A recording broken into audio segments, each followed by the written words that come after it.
Sure. So, Colbie and Cayle they both had newborn screening done, but neither of them were captured on newborn screening. They had normal methionine levels on newborn screening. And then a couple days after my daughter turned 3, she started getting sick. And we just thought at first that it was a GI illness. And then it just kept lasting. And so we ended up in the emergency room a couple times. We were admitted for dehydration. And then she actually had a CT scan, which showed that she had a couple bleeds in her brain.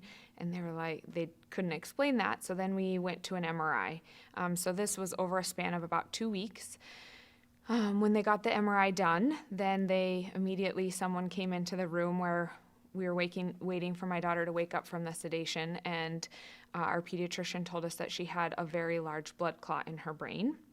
And it was something she was not familiar with and she didn't really know. And she asked us where we would like to go, that we were going to be flown to a children's hospital. So we chose Seattle because we do have some family out in Seattle. So we went out to Seattle Children's and my daughter and I were flown out there. And we stayed in the ICU. So she was on a heparin drip and anyways, we were there for a week and we ended up being discharged because all of her blood work was normal as far as for clotting disorders. They couldn't explain to us at that time why she had this very large blood clot.